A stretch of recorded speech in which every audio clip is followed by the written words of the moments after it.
Thank you, everybody. So nice. So amazing. So amazing. So amazing. And by the way, do we love Tom Brady? Do we love Tom? Right? Love Tom Brady. A great guy. He's a great guy. Great guy and a great winner. And I'll tell you, you're lucky to have him. You're lucky to have him. So we're going to talk for a long time. And, you know, sadly, there are about 3,000 people outside. They're coming in now. How about waiting about an hour till they get in? Good idea? No. So we'll just say they were late. It's their problem. Here's my great friend, my great veteran friend. Are you okay? Everything good? Good. Good. We're going to take care of our veterans, I want to tell you that. Big league, right? Big league. Big league. So, a few things. We just came down, and I just heard Massachusetts. You know, they keep saying, the press, look at all those guys back there with all those live cameras, all the time. Boo, boo. But, well, actually, about 30% of them are good, though. I think 30%, maybe 25, maybe 20. But, you know, the Massachusetts poll, listen to this one, 48% for Trump, 9% for somebody else. You know, when I used to do this, they'd come out and they'd say, I started. And my wife said, you know if you run, you're going to win. I said, why do you say that? Because people want to see good things happen. And you know, so, you know, hey, that's a good thing. That's a smart thing for a wife to say, right? I don't know if she meant it or not, but it's very smart. But she said, you're going to win. So anyway, I started off, and I started at 3, and it went to 6, and it went to 9, and it went to 16. And every time it went up, these talking heads on the different shows, they'd say, well, you know, he's plateaued. He's plateaued. Well, you know, at 48, I hope I plateaued. I want that. I want to plateau. It's been an amazing period. And I'll tell you what, this has been a movement. This isn't like a normal, and look at the people pouring in. This has been a movement, no matter where I go, and I don't even know if it's for me. It's for me, I guess, a little bit. It's for the message. We want to win again. We want to win. We want to win. So, just 2 minutes ago, Fox, we like Fox, right? They came out with their poll, and it's brand new, so I'll give it to you. Trump, 27, Rubio, second place, 13. Carson, 9. He's going down. He's going down. You've got to know about foreign policy. You've got to know. Got to know. Got to study. Got to be able to get that stuff, right? But, and you know, when you think of Rubio, you know, for a nice guy, stood next to me the other day at the debate. Nice, very nice. Made a lot of mistakes. A lot of mistakes. And he's got the worst voting record in the United States Senate. I'll tell you what, if I were from Florida, I'd be very angry. So today he's in California fundraising, and they have voting, and it's sort of interesting because it's a vote on, and it's really more than, almost more important, they're getting ready for homeland security issues and votes. And he's in California. What's he doing? He's raising money. Always money with these politicians. Money, money, money. I'm self-funding my own campaign. I don't have to raise any money. I'm not going to raise any money. You know, it's very interesting, very, very interesting. I said to somebody the other day, I was in Iowa. I said, what do you think is going to respond? So I had this great group of people. And I said, you know, I feel it's just not my thing. I want to go and I want to make, can I take millions and millions of dollars as being offered to me all the time? I could make Jeb Bush's fund look like peanuts. I mean, think of it. Guys offering me anything. You know, these super PACs are a big scam. You know that. It's a big scam. And the super PACs, they control all the candidates. And the people that give the super PACs money totally control the candidates. And I disavowed all super PACs. You know, we sent out letters. I had like 9 or 11. All these, everybody was setting up a Trump super PAC, and probably 25% were legit, and the other 75% wanted to take the money, and who the hell knows what they do with it. They live very nicely. But we disavowed. We disavowed. We don't want super PACs. We don't want it. We don't want it. And I said to the folks, and it was to me very important, but I said to the folks in Iowa, okay, let's have a deal. We can do the following, and it's so important to me. I'll take millions and millions of dollars. It'll come in like by the droves, and I promise it won't affect me. Can I do it? And they went nuts. No, because they're smart. They said, you can't do it. Because we all know that when somebody like me, I used to give fortunes. I was like the fair-haired boy. I'd give all these lobbyists that are giving the money. I know many of them. When they give $5 million, $2 million, $1 million, $10 million, believe me, they have total control over their little politician. Total control. And they don't care about the country. Some of them represent other countries. Some of them represent businesses from other countries that want to do business in the United States. They don't care about the country.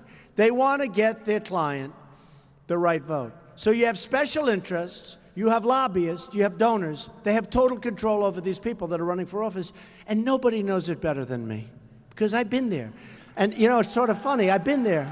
Like nobody's been there like I have. And I was totally establishment. Can you believe it? They'd come to my office. $250,000 to the Republican Governors Association. $100,000 shortly thereafter, again, to the Republican Governors Association. Millions of dollars you spend. And, you know, when you call, they treat you so nicely. They treat you so nicely. So when you see negative stuff, and I'll match you, but wait till you see what I do. You're going to be so proud of me. It's going to be so vicious. Going to be so vicious. Because right now, and in one way, I hate saying it, but in another way, it's smart.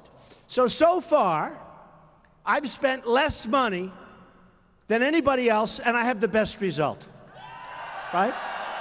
Right? Now, in one way, people said, well, we'd like you to spend more money. The press says it all the time. When are you going to start spending money? I haven't had to. You know, you're leading in every single poll, national. Now Iowa just came out. I'm leading in Iowa, leading really big in New Hampshire. New Hampshire's unbelievable. Big. Leading in South Carolina, the first 3. Leading in Nevada. Nevada came out today. Leading in Nevada. Leading with Hispanics in Nevada. I've been saying that. I've been saying that. Leading with African Americans at a point at which nobody's ever gotten the numbers, 25%. Somebody said if you got 25% of the African American vote as a Republican, don't forget, I'm a Republican. If you got 25%, the election's over. It's over. And then they came out with polls today, North Carolina, South Carolina, other places against Hillary. We're killing Hillary in all these states. Killing her. Crazy. So let's talk a little bit about our country. We're just going to have fun. And those poor people, by the time we're finished, they're going to be in. They're going to hear probably the final sentence, which will be, "Make America Great Again." Right? That's what it will be. So I was so focused on trade, because thank you, darling. I love you too, darling. Look at her, how beautiful. I love her. So nice, thank you, thank you. I was so focused on trade for the last number of months, and doing great on trade, because, you know, we're being ripped off by every country that we do business with because we have the worst negotiators. All you have to do is look at the Iran deal that was just signed. Look at this deal. But one of your own got it done. Kerry.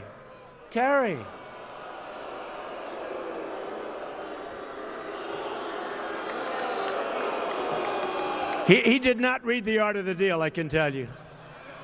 So Kerry goes out, makes one of the worst deals that I've ever seen of any kind. Forget about nations, one of the worst deals, $150 billion going to Iran, right?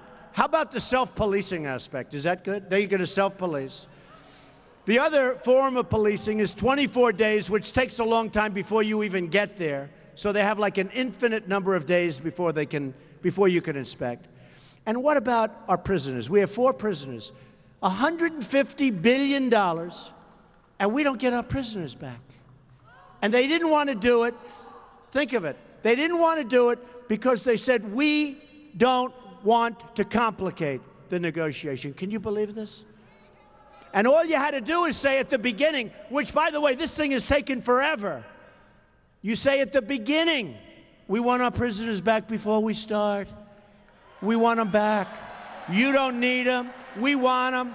It's going to set a good tone, right? It's going to set a good tone. You'll end up making a better deal. Give us our prisoners back. You don't need them. You don't want them. Your people don't even know you have them. And we didn't ask. I guarantee you that if I were negotiating that deal, even as Secretary of State, I guarantee within a very short period of time you'd have them. Because of the fact that I would have left the room if they said no, which they probably would have. I would have doubled up the sanctions, and within 3 days they would have called and said, we have your prisoners here, would you like them? Unbelievable. Unbelievable. So I've been so involved with trade, because, you know, when you have a trade imbalance with China of almost $500 billion a year, think of that. And somebody the other day, very smart people, I met with some smart people, I'm not going to say who because it would be embarrassing, I think, to them. They said, but you don't believe in free trade? I said, we got an imbalance of $500 billion with China. We have an imbalance of $70 billion a year with Japan. We have an imbalance of $45 billion a year with Mexico. We will build a wall. Believe me. Believe me. We will build a wall. And it'll be a great wall.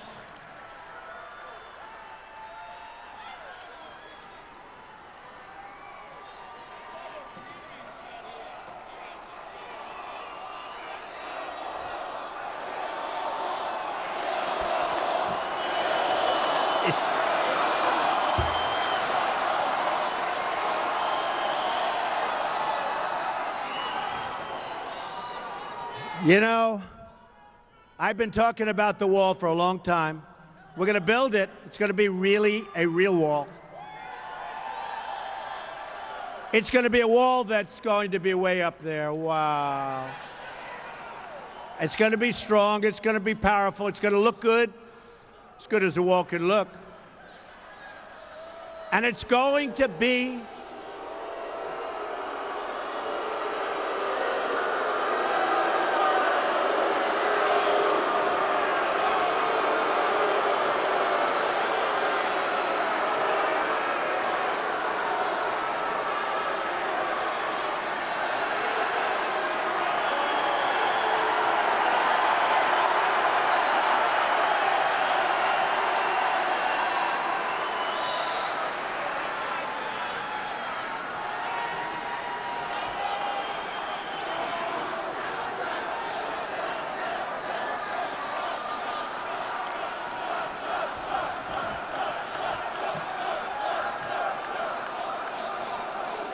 They are so misguided, they don't get it. They don't get it. They don't get it. So we're going to build the wall. It's going to be a great wall, and it's going to be paid for by Mexico. Believe me, 100%. 100%. We're not paying for it. Mexico's paying for it. Believe me. Now, a lot of times when I'm on the stage with these guys that I'm running against, some are nice guys. Hey, look. Perry was very vicious. He was always very nice to me. And everybody so far that's attacked me has gone down. They've gone down badly. You remember Perry attacked me. He was at 5. He went to 0. He got out. Walker attacked me very viciously, and he got out. I mean, it was, think of what I could do for the United States. Somebody attacks, ooh, they go down. Bobby Jindal, nice guy. He was vicious to me. I never even met him. I never met him. I was watching him last night. He said, I've decided to get out of the race. Oh, that was good. So one by one, step by step, we're getting there, and we're going to turn this thing around so fast. So fast. We're going to turn it around so fast. You're going to be so proud of the job I do. You're going to be so proud of yourselves. You're going to be so proud. We're going to win so much. We're going to win so much. We're going to have a military that's going to be so strong and so powerful that nobody is going to mess with us. Nobody. Nobody.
Thank you.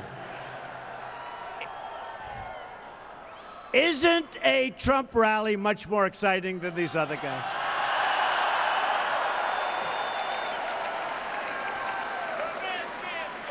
And that kind of stuff only adds to the excitement, I tell you.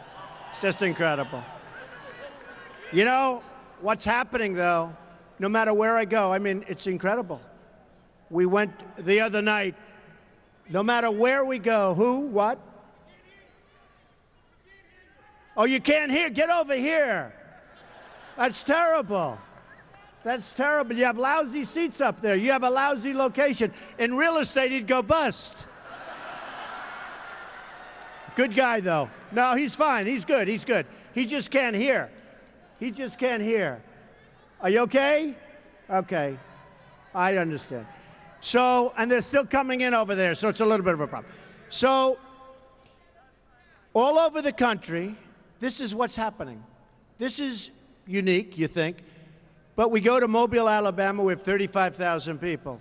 We go to the Mavericks Arena, right? In Dallas, you saw that. 20,000 people. We had 3 days, 4 days to fill it up.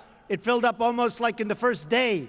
No matter where we go, we went to Oklahoma, we had over 20,000 people.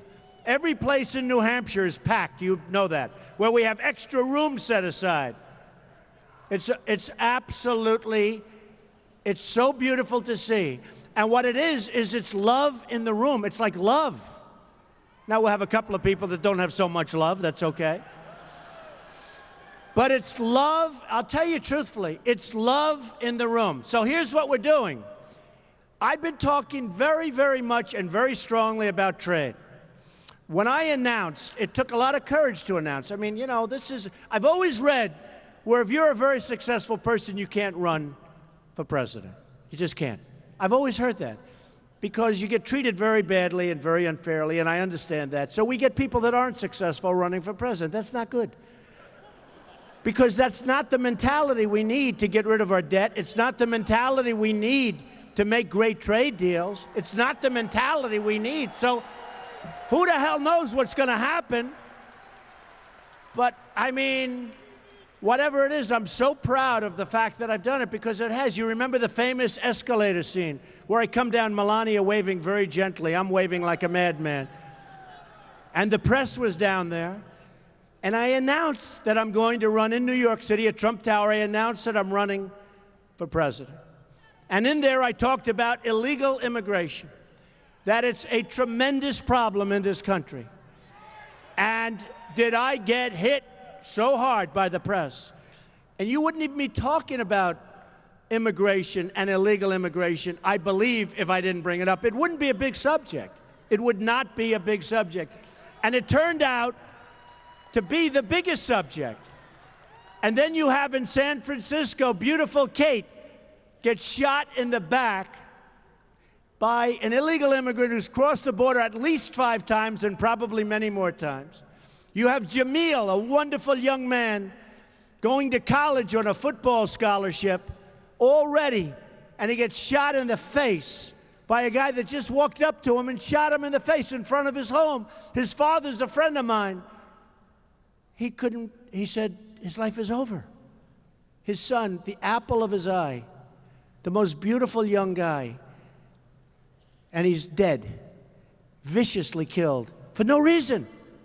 Illegal immigrant. You had a woman, actually you had a veteran, 66-year-old woman, raped, sodomized, and killed 4 weeks ago in Los Angeles. And you have hundreds and thousands of other incidents. Terrible. They're taking jobs.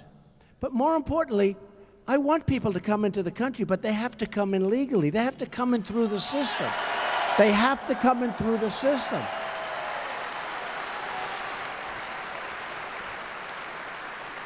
And the Hispanic people, because we're not only talking Hispanic, but the Hispanic people are with me like 100%, the ones that are in the country legally. They don't want their jobs taken by people that are pouring in.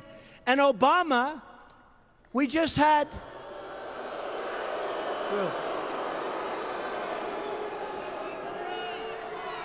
We just had a great court victory. We had a victory at the lower court, and it was just upheld 2-1, where Obama's executive order that just come on in, take our country, do whatever you want, walk right by our great, and they are really terrific people. I know them. Spent a lot of time with them on the border. Our border patrols. Stand down, they're told. Stand down. They're standing there. They're tough. They're strong. They want to do their job. They're not allowed to do their job. Obama has been a disaster for this country. A disaster.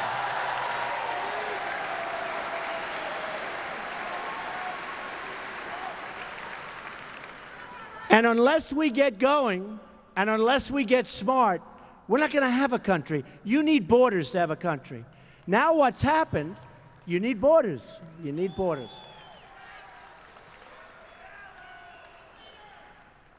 So if I win, lots of things are going to happen. Lots of things are going to happen.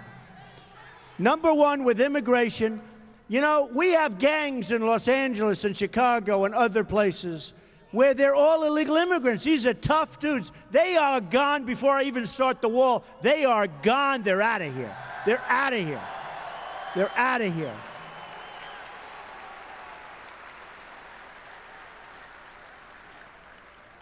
And I will tell you, we have some people in this country not supposed to be here. We're not putting them in our prison so that we can take care of them for the next 45 years. We're bringing them back where they came. They're never coming back in, and let their country take care of them, because we're not paying the bill.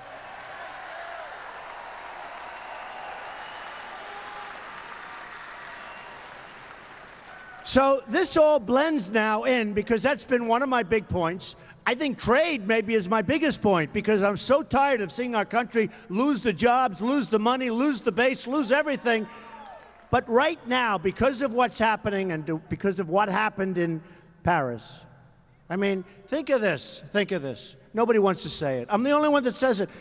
I tell the truth. You know why I tell the truth? Because, hey, if it doesn't work, it's okay. I loved my life. I'm doing something I just feel it's important. I was asked today, why are you doing it? I'm not doing it for myself. I had a really nice life. I'm going around from place to place to place. But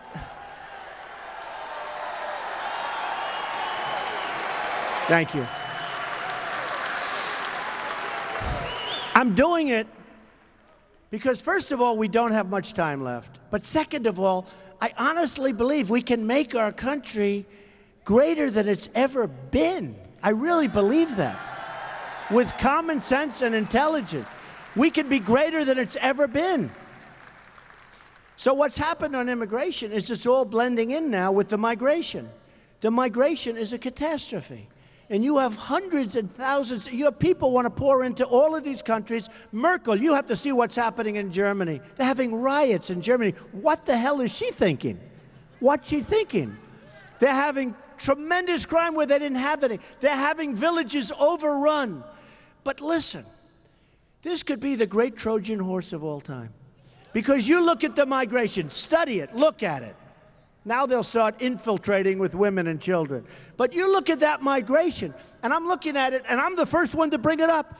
3 weeks ago, I'm saying, isn't that a shame? And then I said to myself, wow, they're all men. There are no men. You look at it. There are so few women, and there are so few children. And not only are they men, they're young men, and they're strong as can be. They're tough-looking cookies. I say, what's going on here? And then you look at what 5 or 6 people did in Paris, and we have to get smart. I just had a press conference. I said, we have to get smart. They said, the mastermind. The mastermind.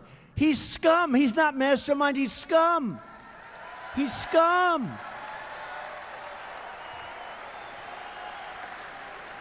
The press plays right into their hands. The press is calling the leader of the pack in Paris a mastermind. So all these kids are sitting home, even in New York and in California and in Massachusetts. Oh, the mastermind. He's not a mastermind. He's a lowlife. This is just a lowlife guy. He's a bum. He's a bum. I'll bet he doesn't have a 90 IQ. You take a look at this guy, and they're talking about he's a mastermind. I just told him at the press conference, I said, you got to stop calling these people masterminds. We have to take back the internet. There's so many things we have to do. We have a president that doesn't have a clue. We have a president that says ISIS is contained. He's contained. The only thing contained is us. We're contained because we have no leadership. But we have to take back, the internet is ours. But they've taken over the internet. They're using the internet better than we do. They're using the internet, and they're recruiting people. And then the people go out to fight for ISIS, and then we let them back into the country. We let them back in. Where have you been? I've been fighting for ISIS. Oh, come on back in. Go back home to Texas. No, how stupid are we? When they leave the country, when they go to fight for ISIS or Al-Qaeda or whoever the hell they're fighting, they never, ever come back into this country again. Ever. Ever.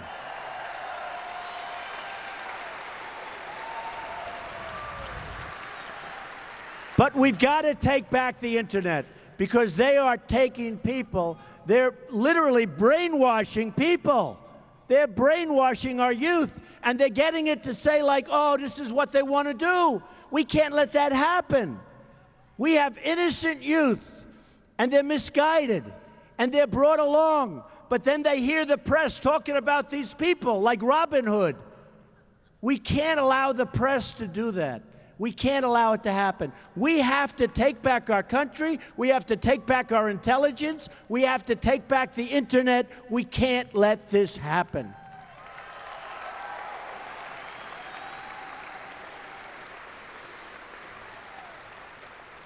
Recently,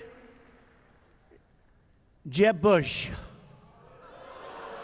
Recently, it's over. I don't want to waste a lot of time on him because it's over. It's over. And you know what? I think he's a nice person. Who cares? Who cares? Who cares? But recently he said, Donald Trump's tone is very tough. That's what we need. We need tough tone.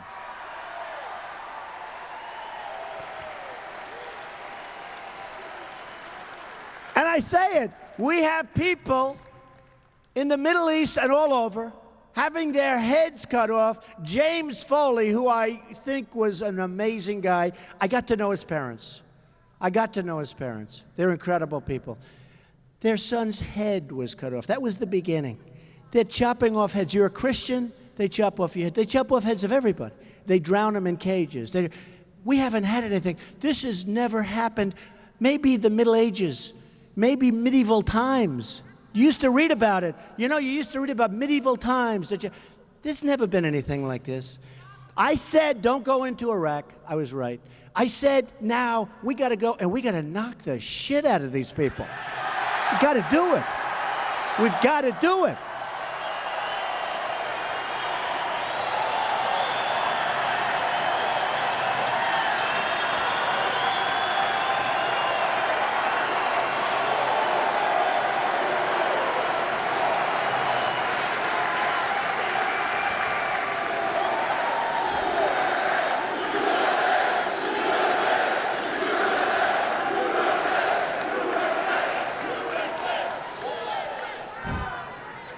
And we can do it fast, and we can do it furious. We can do it. We can do it well. We can win there again. I watched on television. I talk about it all the time. I see our generals being interviewed on television. I don't want generals interviewed on television. I want to be unpredictable. You know, we're predictable. We're predictable.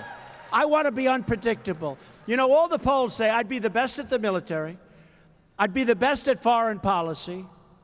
Which is interesting, because if you read the front page of the New York Times today, they said about Ben Carson that he's unable to understand foreign policy.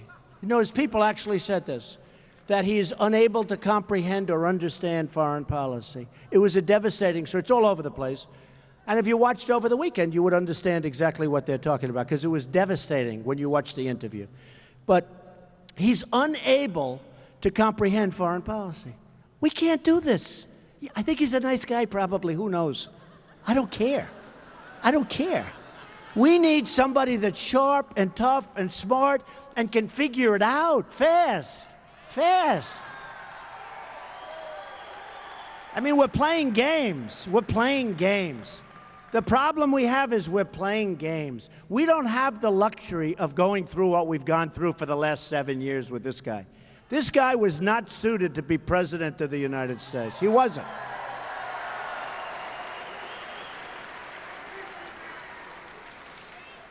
I mean, I talked about Ben the other day, and I talked about his book. Somebody said, no, you're too tough. So I'll do it very quickly, because I went in Iowa. I talked for 15 minutes. They said, oh, that was too tough. It's not a question of being tough. He wrote a book. He said he's got pathological disease. Okay. That's a problem to me. Problem. He said he hit or tried to hit his mother over the head with a hammer. I didn't. Me? Mary McLeod? No way. I didn't. He said he tried to stab somebody, hit the belt buckle. No belt buckle stopping, because they're going to twist and turn and slide, and it's going in. If a strong guy goes like this, it's going in. It's not stopping. It might be detoured a little bit, but it's going in. He said he hit somebody, really a very good friend of his, in the face, really, really hard with a padlock. Boom, in his face, did a lot of damage. And that's why they want to elect him. And he's trying to prove that he did it. And I'm saying, I think if I was him, I'd try and prove that I didn't do it. I don't get the whole deal. I don't get it. I don't get it. What are we coming to? What is the country coming to? We need sharp, we need smart, we need brilliant, we need tough. We've got to get the right guy. We need Trump, yeah.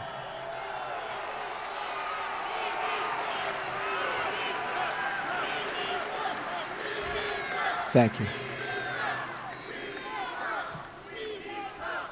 So then today they come out with the Times story, and you should read it. And by the way, Times and many other papers, not just the Times. It was the Times, I would say, don't believe it, maybe. But it's many papers talking about he cannot comprehend what's going on. That's bad. That's real bad. Can you imagine that if somebody goes in office and then you realize that he really cannot figure it out? We got a problem. Yeah, we have Obama. That's right. He's never figured it out. And then we have others. I mean, they're running, but they're not the right people.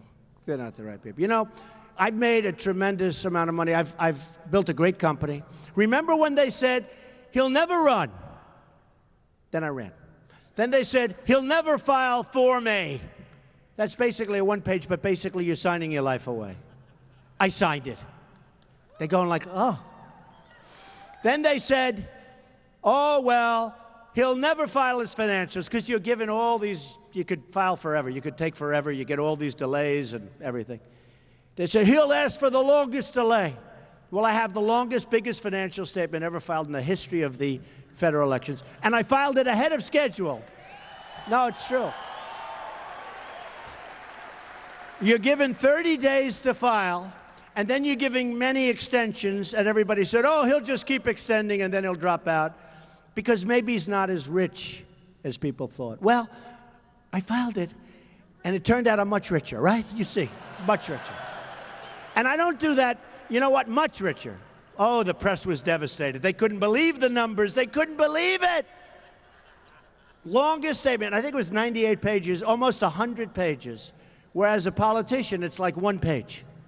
They did a book, and they got a couple of bucks for it, but they did something. So I did this tremendous thing. What they don't know is that I didn't even know if I was going to run, because it took, you know, when I came down, I took a deep breath. I went like this to my wife. Man, look at that down there. The press was like crazy. The whole atrium was packed with press. I said, ay, ay, ay. And I went like this. You ever do this when you have something where you're just not 100% and you're saying, oh, should I be doing this? My whole life is going to change. My family's life. And I went like this. Let's go, baby. That's what happened. That's what happened.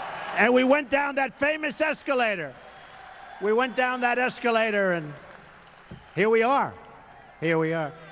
But what they don't know is that if I didn't run, I was going to file the financials anyway because I'm so proud of them. They're so good. I was so proud of them.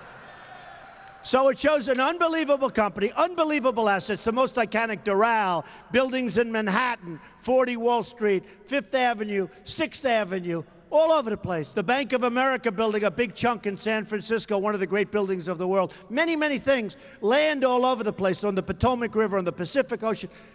Very little debt, tremendous cash flow. They said, oh, they were devastated. They were devastated. They had one guy, you have boxes, and you check it. It says 1 million, 2 million, 5 million. Actually starts with $5,000. The various boxes, 10 million, 20 million. Then they go 25 million. Then they go 50 million or more. So I have many buildings worth much more than that. So, but you check 50 million or more. So I checked the box. I didn't check. My accountants checked, right? They checked the box. Many of these, I think it's like 23 or 24 boxes, 50 million or more. So we have a couple of guys, they added up the 50s. And that was what they said my net worth is. In other words, you have a building that's worth $1.5 billion in New York City or someplace, and there's no category. It's worth more than 50. So I check, boom. And I ended up with a net worth of all those boxes times X. 50 million times 23 or 24. And I said, that's so dishonest. But it didn't matter to me because the real people understood it. And then it was also reported, fortunately, fairly by some. But I would have put in the financials anyway because they turned out to be great. And the reason I talk about the financials is this. I don't care. I'm a private company. Nobody knew what it was worth because as a private company, you have guys write books about Trump. They don't know anything. They don't know what I'm worth. Now they know what I'm worth because they see this financial disclosure, which is certified and big deal. It's a big deal. Filed with the federal government. But the reason I talk about it is not braggadocious. It's simple. We need that thinking in this country. I don't care about me. We need that thinking in the country. We need somebody that's not going to allow an Iran deal to be made. We need somebody that's a negotiator. I did write The Art of the Deal, but forget that. We need somebody that's, Carl Icahn, the great businessman, endorsed me the other day. We need, Carl is a good man. A lot of you know Carl. Great. Many of the people endorsed, they want me to win because they know I'm like really good at this stuff. And we need, and I talk to you this way. I talk to you this way because that's the mentality, whether I'm nice or not. I think I'm nice, actually. But whether I am or not, we've got to take our country back. We've got to turn our country around. We need that kind of thinking, whatever that thinking is. Whatever that thinking is, we need it. We can't give. I mean, our deal, I use it all the time. It's not a financial deal, although you could say it's even financial. But we can't get Sergeant Bergdahl, a dirty, rotten traitor, and give them 5 of the greatest killers on earth that they've been after for 9 years. But that's the deal. So we get Bergdahl, a traitor, and we knew he was a traitor, and 6 people, 6 young, great people were killed going after this bum. 6 people. Now, in the old days, there's my man, stand up. What do we do with Sergeant Bergdahl 50 years ago? That's right. Boom. Boom. A great veteran. Boom. He's gone. He's gone. 6 people killed looking for Bergdahl. And we give 5 people to get him back, and we knew that he was a traitor because they had a general and a colonel go and interview all of the soldiers that he dealt with and that he was with. They said he deserted. So they knew. You know, it's one thing, they made a mistake, but they knew. We can't do things like that anymore. And by the way, on Bergdahl, I see the other day, no time. They don't want to give him any time. They're letting him out. They're not going to not only not shoot him, they let him out. They say, well, he's been through a lot. Oh, yeah, he's been through a lot. 6 young, great people died looking for him. And he's recommended to get nothing, 0. And we can't let that happen anymore. So when I talk about myself, because I've had an amazing life. I mean, I've had a successful life. The Apprentice became one of the great shows on television. I left The Apprentice. I left so much. You know, it's funny. The Apprentice has been so great. Everybody watch The Apprentice, I guess, right?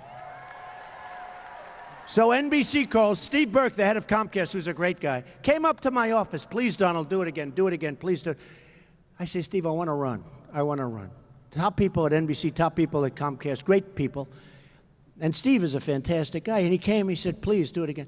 They wanted me to do it again. Mark Burnett called me, please do it again. Everybody takes a renewal. You'll be like the only one that didn't take a renewal. Are you crazy? I said, Mark, I really want to run because I think I can do a great job. So when I filed my financial disclosure, you're not going to believe this. I had all these guys, well, he doesn't make much money with the Apprentice. So here's what, certified numbers. I made $213 million doing The Apprentice. Can you believe it? No, think of it. Think of it. $213 million because we got the ads. I owned the show with Mark and the whole thing. $213 million is what I put on my statement. Now, these, guys said, they didn't believe it until they saw the number. That's a certified number. One of them on MSNBC used to go, well, he doesn't make any money with The Apprentice. So anyway, so think of it. I made all that money. They want to extend for 28 shows. And I say, no, I'm not going to do it. And that's the least of it.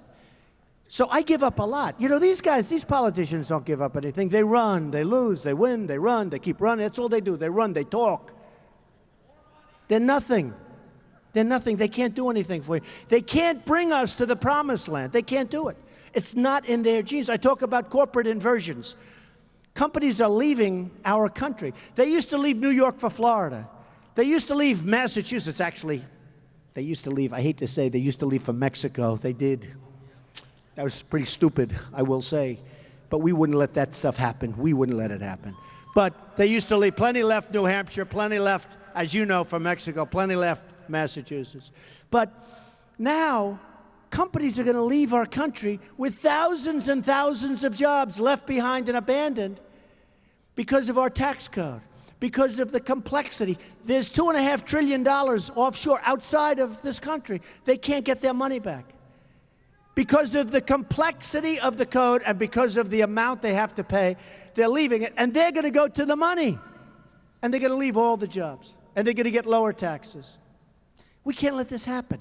And I talk to these guys on the stand, these people on the stand. They don't even know what the hell I'm talking about. They're politicians. They're good at one thing, getting reelected. That's all they're good for. I see these people. I see them. I look at Rubio. He's a lightweight. He's a lightweight. Everyone says, oh, Rubio, he's the next Reagan. He's no Reagan. That I can tell you. No, he's not a Reagan. I don't mind. Hey, he's a young guy. Maybe he'll do well. I mean, my hair is better than his hair. That I can tell you. Sure. And I'm a little older. But no, these people are not going to bring you. They're not going to take us where you want to go. They're not going to do it. They're politicians. All talk, no action, nothing gets done. They're controlled by special interests. It's not going to happen, folks. It's not going to happen. It's time to really bite the bullet and do it right. We got to do it right. We got to do it right. And I want to be tough, and I want to be strong, and I want to do these things, because if we don't do it, we're not going to have a country left. We're just not going to have a country left. Not going to have it. Obamacare, a disaster. No, it's a disaster. It's a disaster. Obamacare, premiums are up 35, 45, 55%. Deductibles are through the roof. You don't even get to use it. The deductibles are so high. People are getting killed, and it was all a lie. 28 times you can keep your doctor, keep your plan, everything's wonderful. Even the Democrats were lied to, because they would have never approved it. But the president kept saying, great, everything you can have. And yet they don't have to use it. The politicians in Washington don't have to use it, because they don't want it, because it's no good. We are going to repeal it, and we're going to replace it with something great. With something great.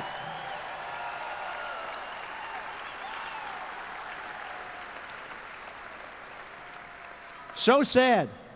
So sad. When you look at it, when you see that, remember the website? Everyone forgets it now. You know, the one problem in politics, it's got like a 2-week life. Everybody forgets how bad. Remember the website, $5 billion website that didn't work? It still doesn't work. A $5 billion website. Those days are gone. Those days are gone. I would have gotten Microsoft. I would have gotten somebody.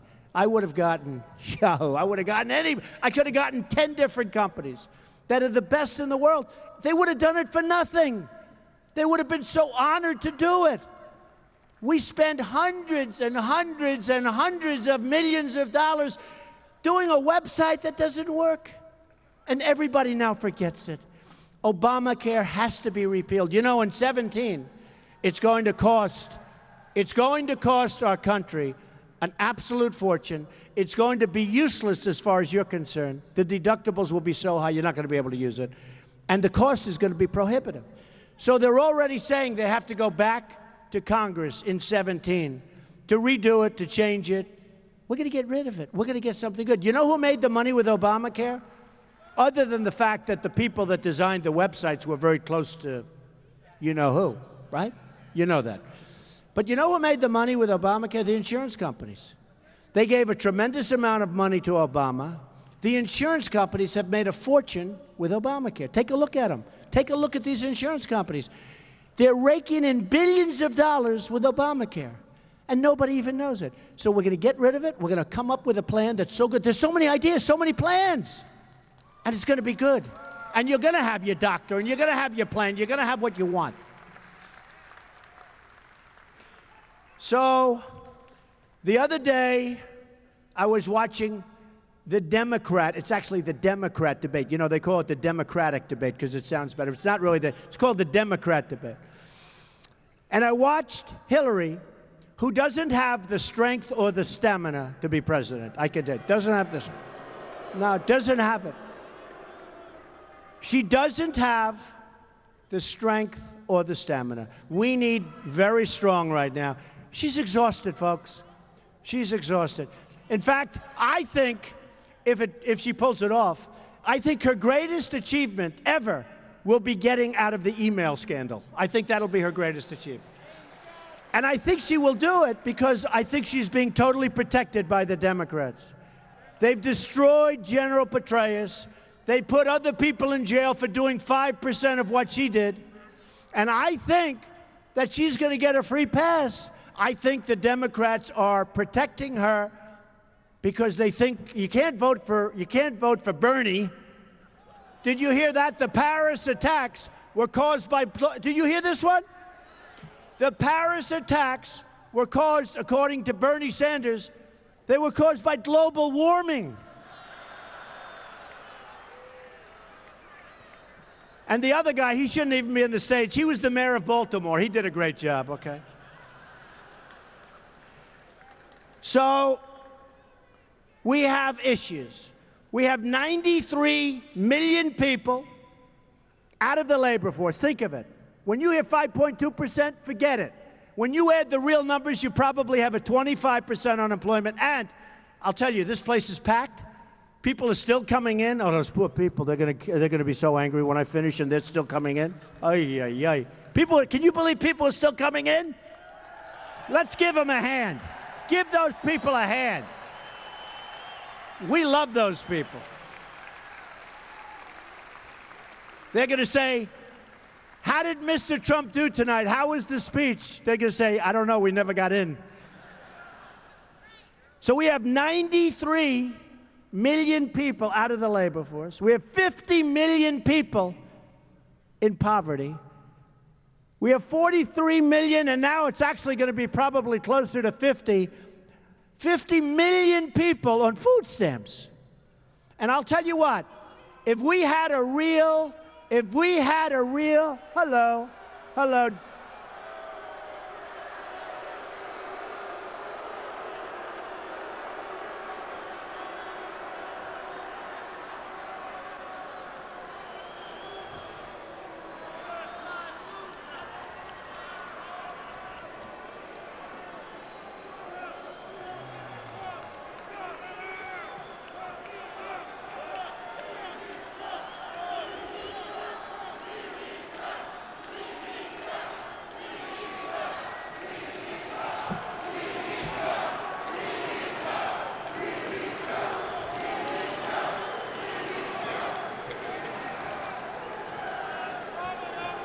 you know, it's amazing.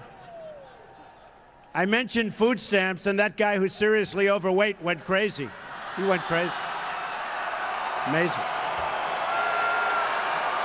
Amazing.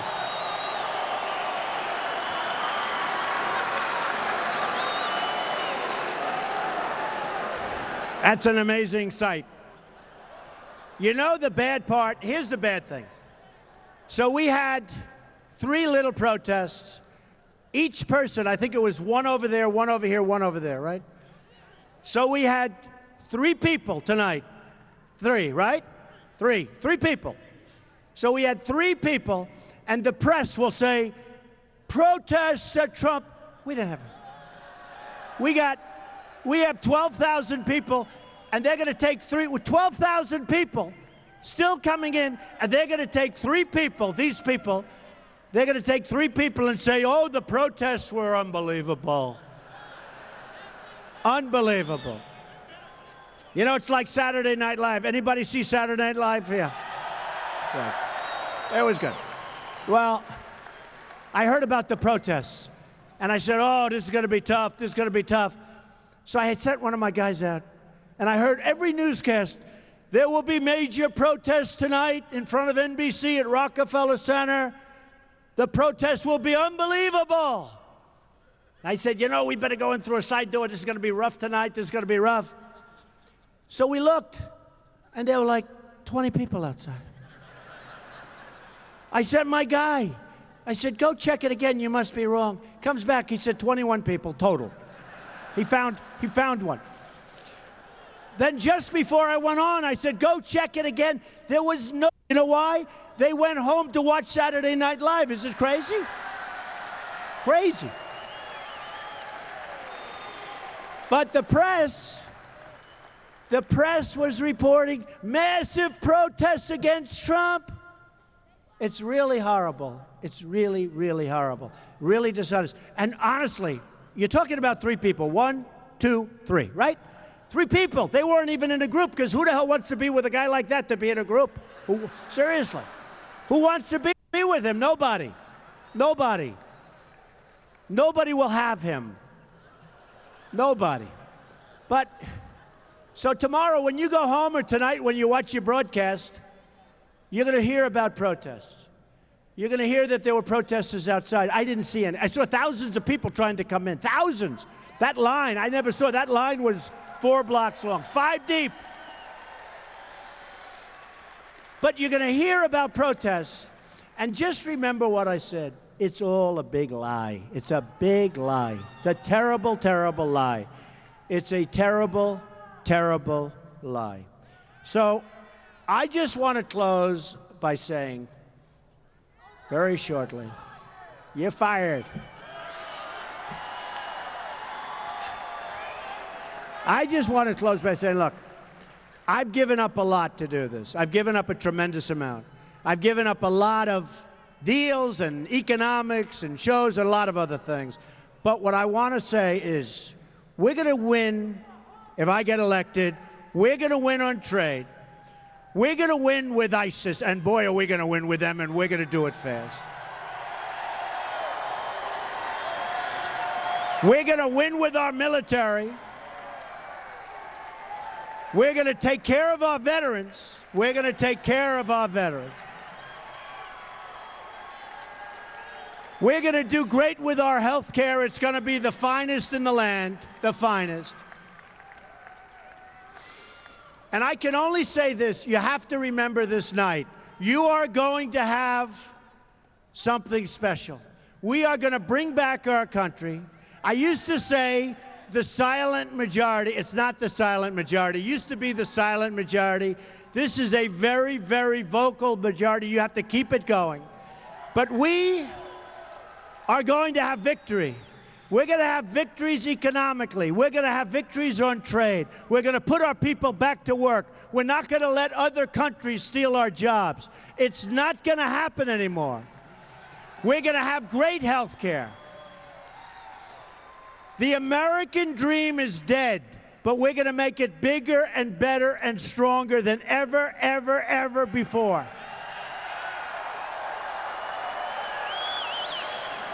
And we're going to make America great again. I love you. I love you. I love you. Thank you. Thank you. Thank you. Thank you, everybody. I love you very much. Thank you.